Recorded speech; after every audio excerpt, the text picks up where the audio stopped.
What's up, everybody? Welcome back to the College Loop Podcast, episode 12 of the College Loop Podcast. And one of the days where we didn't really have that much to talk about. I had to make up some content on the page.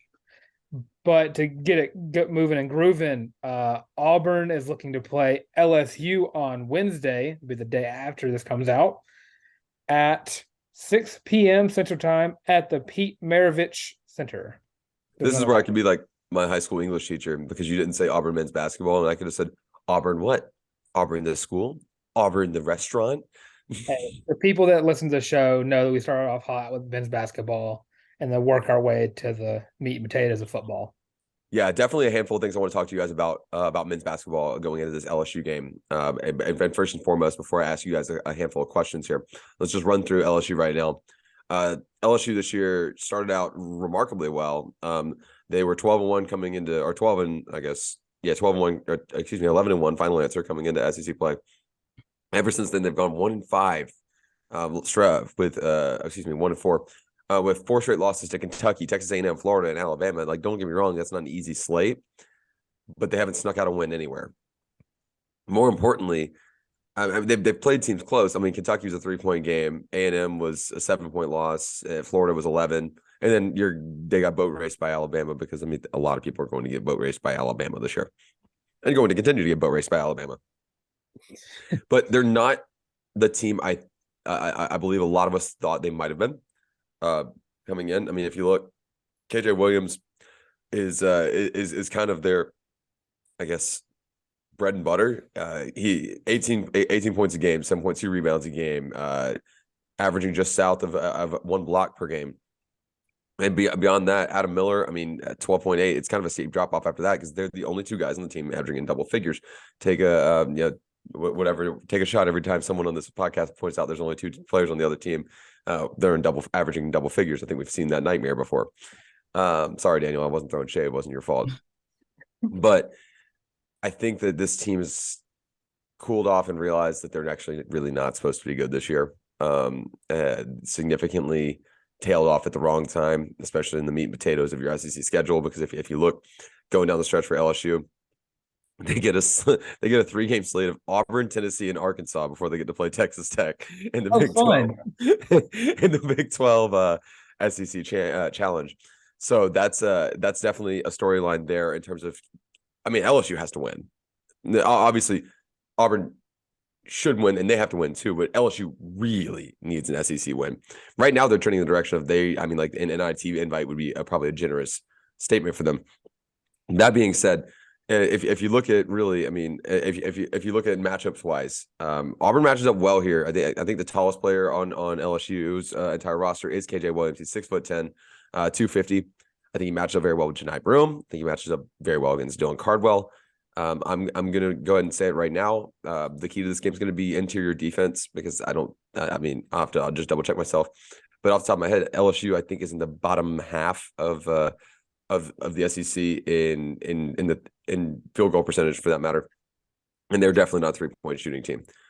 So yeah, they're shooting 34.9% from the 3-point, and actually they are 43.5% from the field. So they have a lot left to be desired there. I just wanted to double check myself before I went on that tangent. Curious to hear from you guys. Full questions that we ask all the time. Daniel, we'll start with you. Key player / matchup, and then how Auburn gets this one done, because this is a pretty important one. Right. So sources are telling me that the Pete Maravich Center is now going to be called the house that Livy built. We'll see if that gets confirmed or not. But moving into the actual basketball, once again, Alan Flanagan is a guy I'm watching. I need 2 more 15-point games and 5 or 6 assists, and I'll say he's back. That's the deal I made, so I'll stick to it.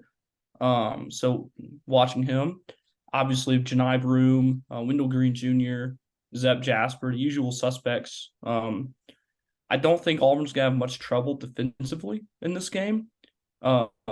However, still struggling to shoot the ball a little bit. So you got to make getting the ball inside a focus. And if they can do that, I think you really only need about 65, 70 points to win this. I think you're absolutely right. I think it's a race to 65. We say this a lot on this pod, but I think this is a race to 65. Should be okay. Dylan, give me your key matchups or key players, or how Auburn gets the job done in this one. And there was a key name that Daniel missed out on, and he led us in scoring against Mississippi State. Jalen Williams. I mean, you got to Of get this course. ball. Last game, 21 points, 7 rebounds, 2 assists, 1 steal, only 1 turnover, which is wild to think about that an Auburn player had less than 3 turnovers in a game.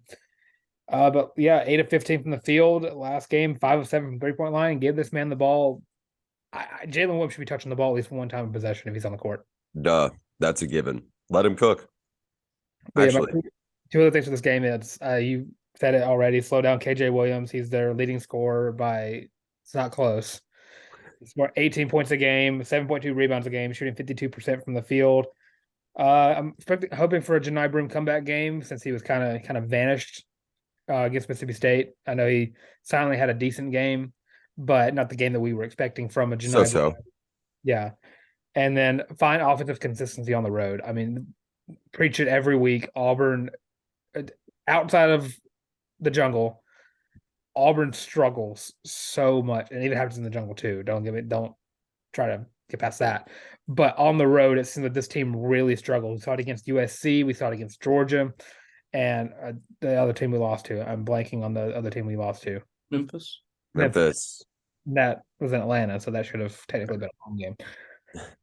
But, yeah. But yeah, just find offensive consistency on the road. I mean, it's defense is always there, but just got to get something going on offense. I'd agree with you. And a big part of this, and it feels like a reoccurring theme the past, 2 basketball seasons for Auburn athletics. It's really felt like a reoccurring theme of learning how to play on the road, getting consistent at playing on the road, and winning key games on the road. I mean, last year Auburn clutched up one at the Hump in Mississippi State and Starkville, which wound up being the game that clinched the SEC regular season. For all intents and purposes, it clinched at least a share. But for that matter, though, it's imperative that Auburn takes this opportunity to beat up on a team that has lost 4 straight in the SEC. There's a clear gap. There's Alabama. I think we agree with this. There's Alabama. There's Tennessee. There's a gap. Then there's Auburn, and then there's another gap. There's Arkansas, and then there's a gap, and it's just crap. I'm not saying bad, like not bad teams. It's just a slugfest down there. LSU's in that slugfest. That means that Auburn, being in that, for lack of a better term, no man's land, right, has to take advantage of beating up on a team that's getting caught up in this sludge fest. So whether that be in front of a full house or in front of nobody, getting business done on the road, which they've done both of at this point. Auburn has done both of at this point. This is something this team's got to find and they've got to stick to. I'm not expecting them to go undefeated on the road. I'm not asking them to go undefeated on the road. I'm really not. Well, it's too late to do that. Yeah, but I mean from here on out, you know what I mean? Yeah. I'm not being unrealistic here. I'm not being ridiculous, but you can't play those NCAA tournament games at home. Be pretty cool if you could, but you can't. And LSU's that's why we go to the NIT. Yeah, that's true. That's true. But LSU is a good opportunity to go in front of what should be a pretty decently good crowd on the road and put your foot on the gas. And don't take your foot off the gas. So that's a big key for me, Dylan, for men's hoops. Flipping it over, conveniently, we're going to keep talking about Auburn playing at LSU to women's hoops. You need to add something? Another Auburn men's basketball storyline. Oh, gosh, I know. Talked about it a little bit to ourselves when I was in Auburn last night, that Ace Bailey, 5-star forward, who released his top 12 like 2 weeks ago. Yeah, and has committed to Rutgers over the Auburn Tigers and 11 other teams, or 10 other teams. He's a 24. He's a class of 24. Anything can happen. It's a verbal commitment. Listen, I'm not saying the kid may not even play in college. Let's not forget that. He may go play in the G League. But long way from now until National Signing Day for the 2024s. And it's the birthplace of college football, not basketball. So he could very well decommit very soon. Yeah, except for the that part. Jersey Mike's money is real. You're right. Also, Rutgers is building something special right now. Their basketball program is building something special. That being said, pivoting over to women's basketball, And we've got some more recruiting news we will break later in the week for men's. But as far as women's goes, Auburn women's basketball did travel to Baton Rouge this past weekend and got handed a pretty fat L by the Bayou Bengals, who improved to, I think, 18-0, just off the dome. Daniel, is that right? Yeah. Yeah, 18-0, number 5 LSU. And Kim Mulkey just has LSU humming. Auburn lost once again without Aisha Coulibaly. And Daniel, I'm getting close to ready to say this thing's off the rails. Yeah. You and I, we watched the game together on Sunday. We were talking about it then. So there's something you said in that conversation that is really stuck with me. So you were saying like how you were kind of hoping for 5 or 6 conference wins this year, and now you would take 4. I don't know if things are quite that bad yet, but next time you have Mississippi State, but then you have Ole Miss, and Ole Miss at home on Sunday, January 22nd. You really need that game. You really need to get an SEC win. Now, let's not forget, Mississippi State's been underwhelmingly bad in the SEC play to this point, which has been uncharacteristic of them, but an opportunity possibly to get some business done in Starkville. Like games on the road, yes. Yeah, and like obviously that'd be in like a very exciting moment for Coach Jay. I don't know if that would be in the cards, to be honest. Well, I don't know where this team's ceiling is anymore. I don't either. I think it's much lower than we thought it was. And yeah, I was kind of hoping for is there a such thing as the women's NIT? No. Oh, not to my knowledge. Oh well, I need to go delete a tweet from November, but it's okay. We'll figure that out. We'll reevaluate.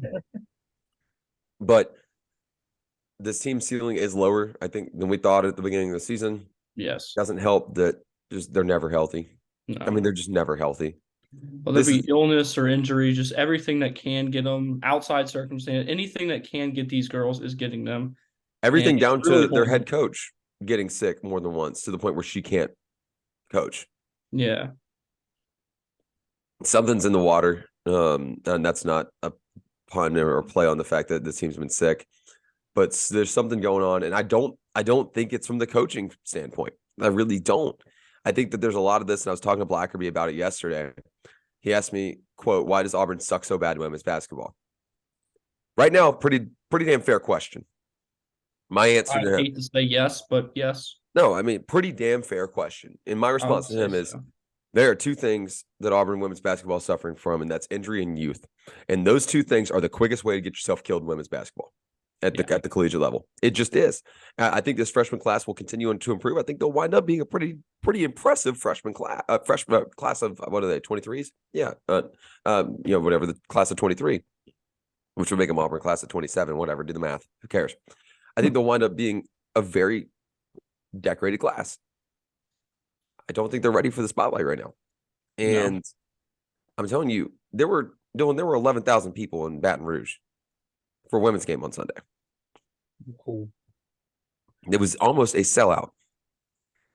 They're not ready for bright lights like that. It was almost a sellout in South Carolina because everyone goes out to support those teams. That's not our battle to pick right now, but that's just something to say, like, this group's not ready. And they keep getting hit with this injury bug and this illness bug. Just hold on and get better this year, I guess. I'm not chalking it, but just develop every game, right? Yeah. Learn as much as you can from these losses. Is there a timetable for when Aisha Coulibaly will be back? Not that I've heard. Undetermined. And my other question, I guess you already answered. You having 4 games. What's the over/under on conference games that Auburn can win this year? I told Daniel, I think it's 4. We were hoping for 6. Yeah. Coming into this year, there were 6 winnable games. You've already lost one of them. And I don't know that this team, this team might not win 4 games in the SEC.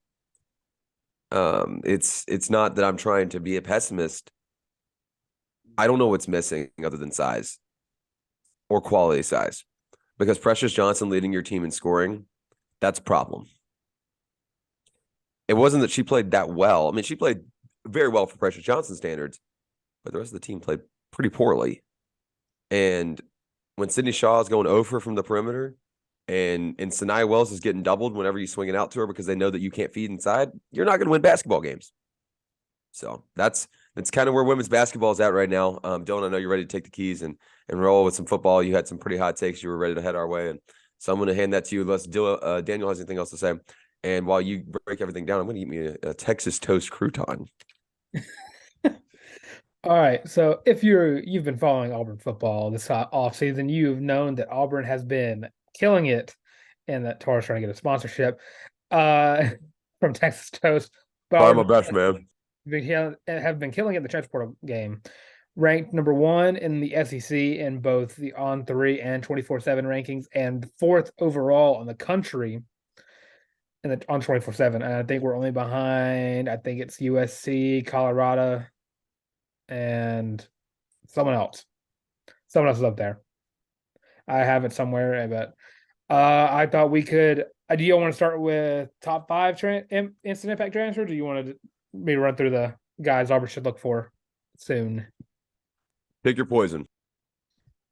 Let's go with the top 5 instant impact transfers. I think the best way to do this, I might run through my honorable mentions, and then we just go me 5, Daniel 5, you 5, and then 4, all like that, right? Correct. Florida State number 1 transfer commits, USC number 2, Colorado number 3 per 24/7 Sports. Go ahead. All right. So starting off with my honorable mentions. My honorable mentions start off with Dylan Wade, which some of you might be shocked that he's not my top 5, even though I have him starting at my right tackle. I do think he's going to be an instant impact player, but I have my other guys I think have a decent shot at being those guys, have been those dudes. So he'd be my 6, Dylan Wade. My 7 would be Elijah McAllister, just because edge experience. I think he starts day 1, but I think I'm putting a little lower because I think like players like Keldrick Falk could definitely end up taking over, or like a Dylan Brooks, who we flipped from Tennessee a couple years ago. You expect to hear those 2 guys' names very soon as well.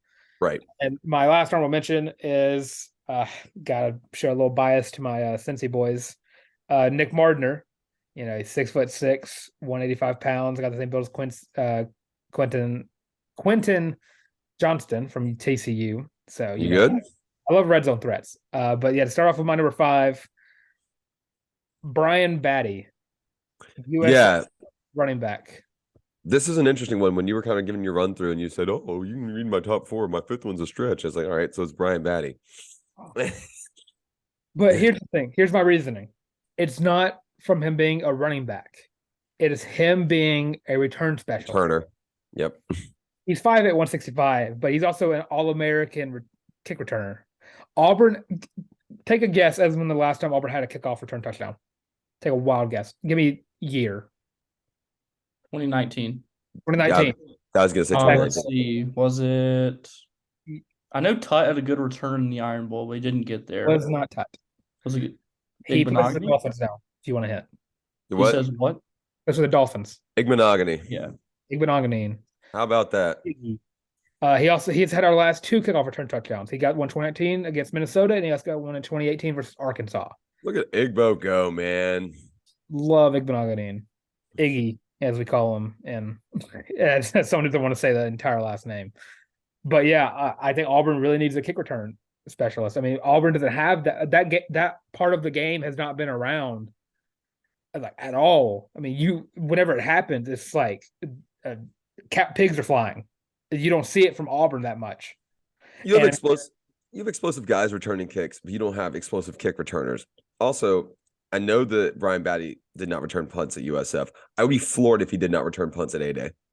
Oh, he's going to. I think I don't know who else you can trust to be out there. Because, I mean, we talked about it a little bit. I mean, every time the punt went up in the air, you hold your breath because you're like, this is going to get muffed. This is going to get muffed. But, like, when you have an All-American back there, you feel better about it. You can trust it. Right. I think he will be the return specialist for both punting and kickoff returns. And, by the way, OS had a kickoff return touchdown in 2021. Got called back for holding against Ole Miss. Is one of the 2. It was Ole Miss. Yeah, 2021, just because it was at Ole Miss. But yeah, who wants next to go for their 5? So okay, go ahead, Daniel. All right. Sorry, my 24/7 just crashed. All right, here we go. So I've got Brian Battie at 5 as well. Like Dylan said, All-American at USF. He has a lot of experience. Number 2, Austin Keys, or 4, I mean Austin Keys. A bright spot on Ole Miss defense that was kind of lackluster. So I'm interested to see what he can do. 3, Demario Tolan, the LSU transfer, the 4-star transfer at linebacker, a position which has a lot of question marks for Auburn. So I think he'll definitely start. Number 2, I have Justin Rogers on the defensive line, the Kentucky transfer, a 4-star transfer. I definitely think he starts. And then for my number 1 transfer, who I think is going to have the biggest impact, is Nick Marner, a wide receiver from Cincinnati.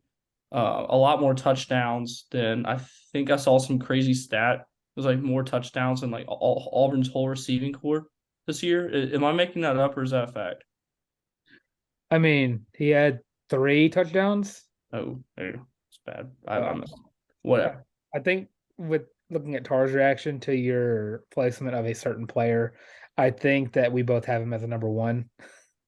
Yeah. Daniel, did you just get home from Skybar? I'm feeling it. I'm just curious. No disrespect. I mean, I had Nick Marner at 8, and I'm biased against Cincy. Biased for Cincy. That's my boy. No, look, I don't hate that list. I just hate where you put Demario Tolan. Where did I put him? 4? No, 3. I have him at number 1. Yeah. It's only 2 places off. It's not that bad. I mean, we like kind of let you cook. Tar, yeah. give me your 5.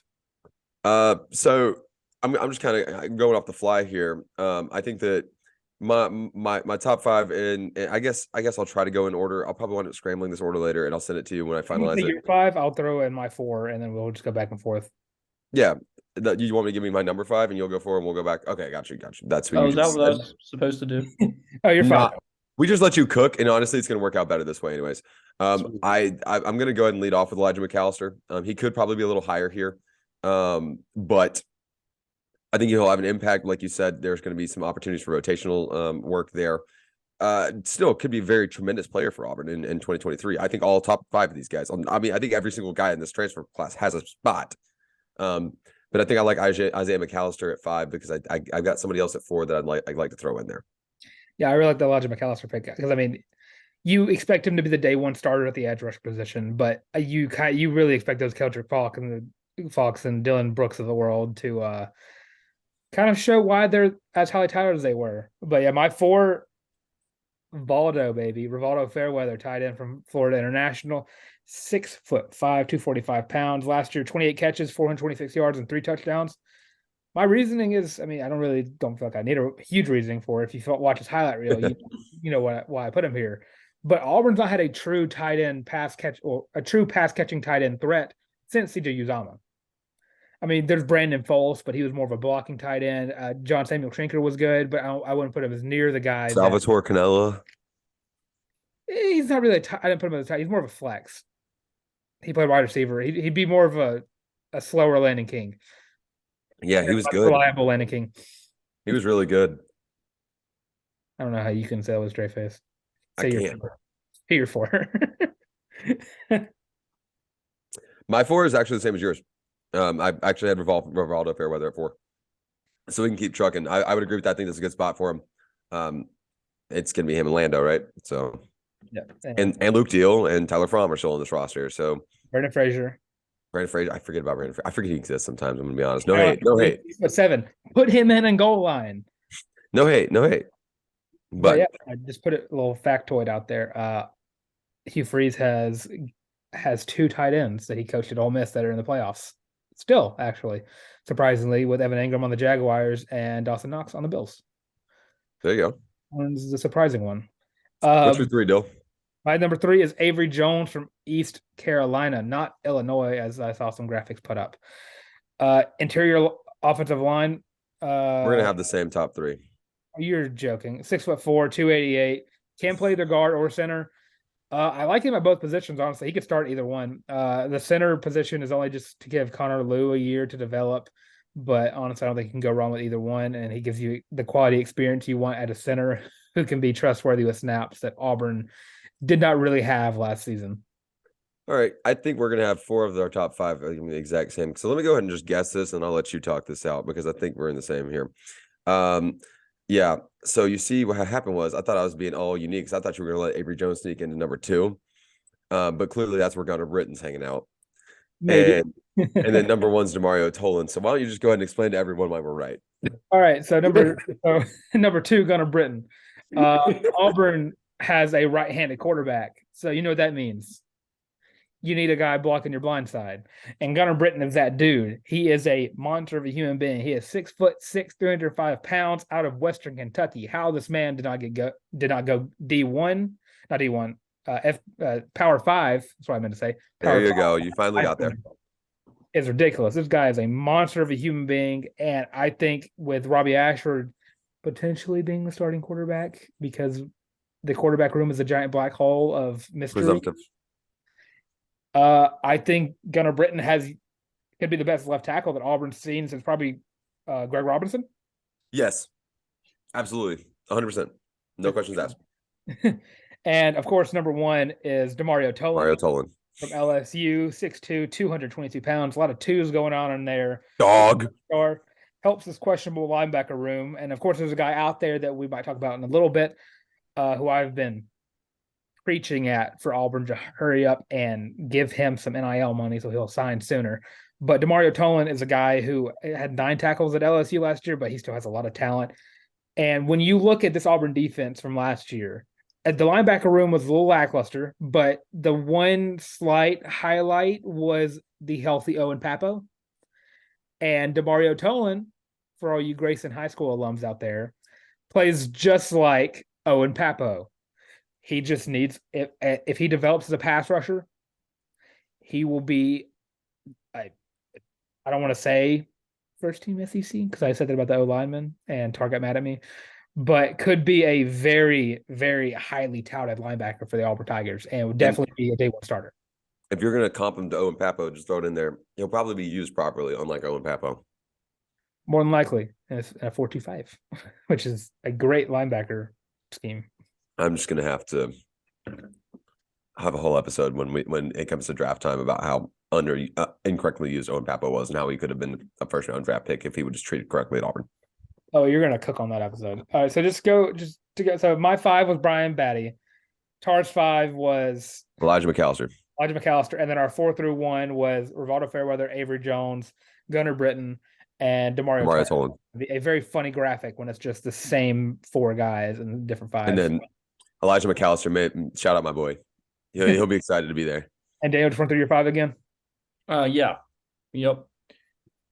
Hold on. I lost it. Brian Batty, Austin Keys. What did I say? I'm getting there. I like how he closed his notes on that. Demario Tolan was 3. He was. And I think it was an O-lineman at Justin 2. Rogers was 2, defensive lineman. And I had Nick Mardner at 1. Can I just point out, Daniel didn't have a single O-lineman in his top 5? Respect. Respect. And with the upcoming January 18th comes the closing of the transfer portal. And there are a lot of guys out there who are still looking for a home. I have 4 guys that I'd love to see Auburn at least hopefully sign. Let's hear them. My number 1 is Nick Jackson. Talked about him on the last episode, and I preached about how helpful this guy would be on this Auburn defense. You know how helpful it is to have a guy who is a all ACC linebacker all 3 years he's been playing? Yeah, he's been playing against at least slightly better high school teams for all 3 years. I'm kidding. That's an extremely valuable asset. But with getting him would mean the linebacker room would be Nick Jackson, Demario Tolan, Robert Woodyard, and there's another game I'm forgetting. Oh, my Lord. Oh, who am I forgetting, Tarr? Oh, who am I forgetting? There's a linebacker. Oh, my God.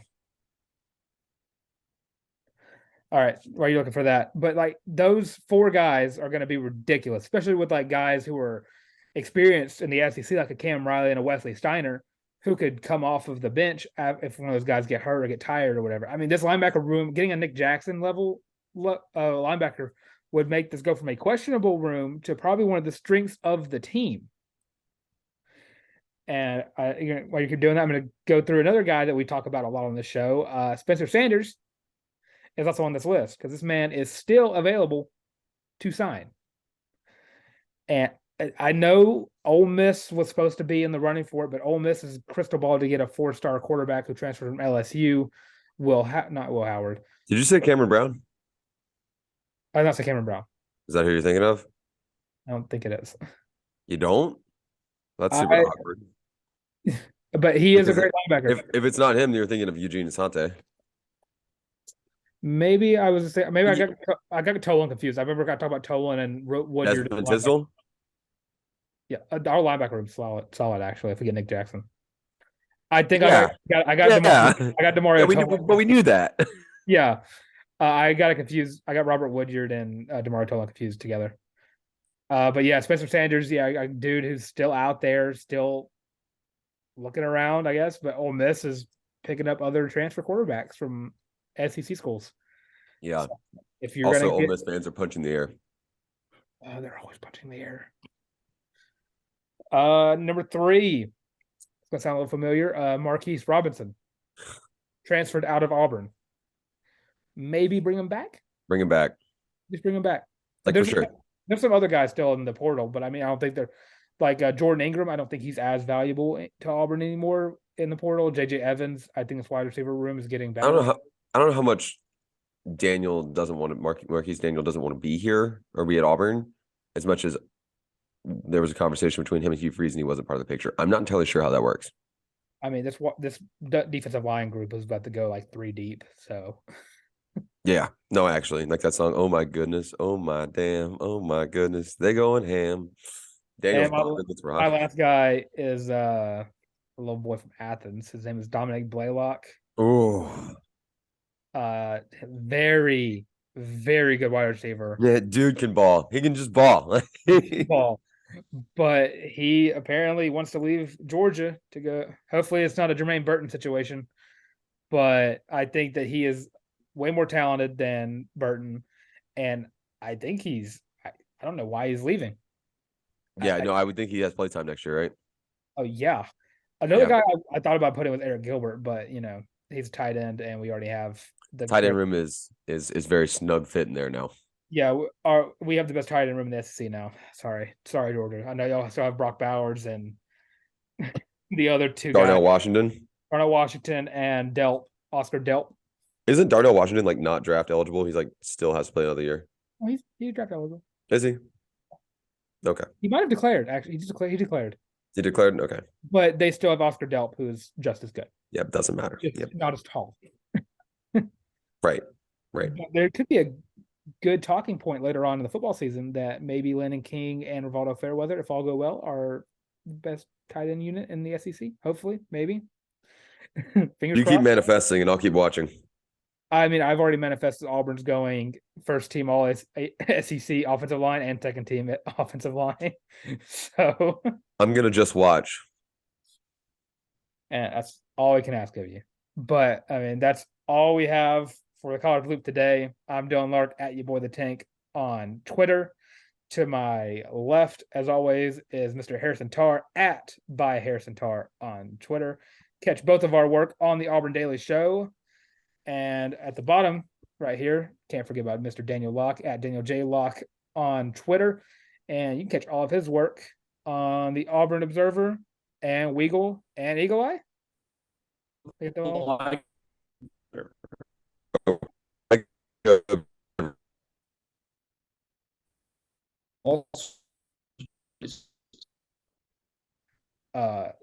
came out so bad. I think that Dylan's lagging. Yeah, Dylan lagged. Dylan was lagging hard there. Literally get off the McDonald's Wi-Fi, literally in the podcast. All right, sick. Well, Daniel, nice having you. I don't know what you said in the past 30 seconds, but I'll see all you guys later.